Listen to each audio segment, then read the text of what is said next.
बड़े दुख की खबर है, डॉक्टर आमर लियाकत हुसैन इस दुनिया तो ओला कर गए। उन्हों की हयाती 51 वरे सी। उन्हों की वाबस्तगी MQM नाल सी ते जदों MQM के बानी अल्ताफ हुसैन ते पाबंदी लगी तो वो MQM छड़ के PTI दे विच शामिल हो गए। PTI दे विच शुरू विच उन्होंने इमरान खान की बड़ी तारीफ की थी, लेकिन छेती ही उन्हों रवैया बड़ा तनकीदी हो गया। डॉक्टर आमर लियाकत हुसैन की हयाती बड़ी मुतनाज़ा है। उन्होंने निजी जिंदगी के बारे बड़े स्कैंडल वाबस्ता ने।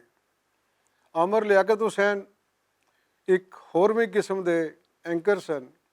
उन्होंने शोभ की दुनिया विच वो ना कमाया जो घट ही किसी के नसीब होंदा है।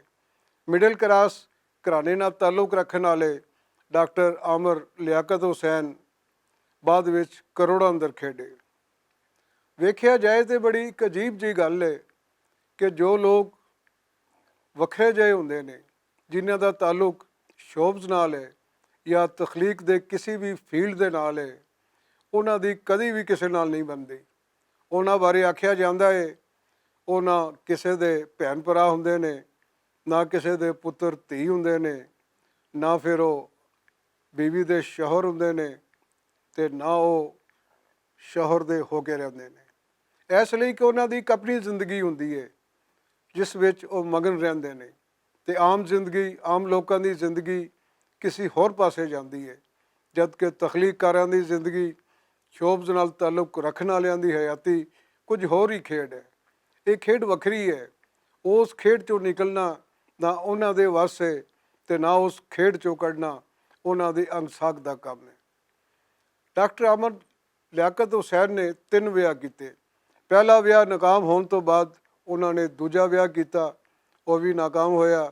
तो तीजा विआह वो भी अजीबो गरीब शक्ल में टल गया, क्योंकि इस तीजे विआह तो बाद उन्होंने खिलाफ अदालती कार्रवाई भी हुई, कानूनी कार्रवाई भी शुरू हुई। तो इसे बारू वो इंतहाई टेंशन, डिप्रैशन ते एग्जाइटी का शिकार सन। उन्होंने मुलाजम का कहना है कि उस रात जिस रात वो मोए ने, वो सारी रात परेशान रहे तो रोंदे रहे। उस रोन के पिछे, उस हिंजुआं के पिछे किहड़ा दुख सी, ये खबरें आने वाला वेला दसेगा।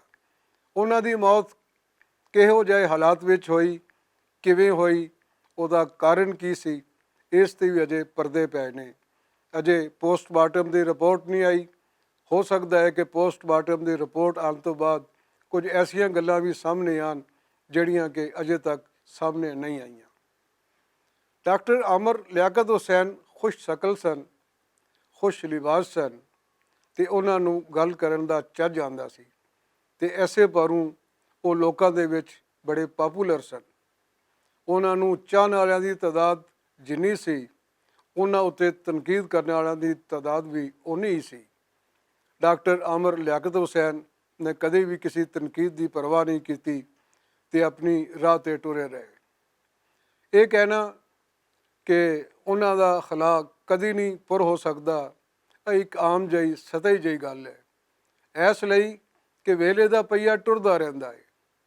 पुरानियां दे जान दे नाल नवे लोगों के आन दे राह बंद नहीं होंदे, लेकिन ये ज़रूरी है कि उन्हां दे जान दे नाल जो एक खाली जगह रहिंदी है, वो खाली जगह नूं पुर ते कीता जा सकता है, पर ओहो जे तरीके दे नाल, उस ढंग दे नाल, उस सबब दे नाल वो पुर नहीं हो सकता। इसलिए कि नवे आने वाले अपनी राहां कढ़दे ने, अपने रास्ते चुनते हैं, तो एक होर ही डगर ते चलते हैं। डॉक्टर आमर लियाकत हुसैन बड़े अच्छे आदमी सन। अच्छाई इसलिए कि उन्होंने अपने फन के नाल पूरी दयानतदारी वरती। वो कभी भी उस तो ओले नहीं रहे। उन्होंने अपनी जिंदगी का आगाज़ आलम ऑनलाइन तो किया, तो उत्थों ही उन्होंने शोहरत दीयां बुलंदियां हासिल कीतियां। डॉक्टर आमर लियाकत हुसैन अज साडे विच नहीं रहे, तो ये गल उवें ही है कि जिवें आखदे ने ना कि एक दीवा की बुझदा है, पूरा शहर वीरान हो जाता है। लेकिन उन्हों का काम कार ਇਸ ਕਾਬਲ ਹੈ, ਉਹਨਾਂ ਦਾ ਮਿਜ਼ਾਜ, ਉਹਨਾਂ ਦੀ ਸ਼ਖਸੀਅਤ ਉਹ ਭੁੱਲਣ ਜੋਗੀ ਨਹੀਂ।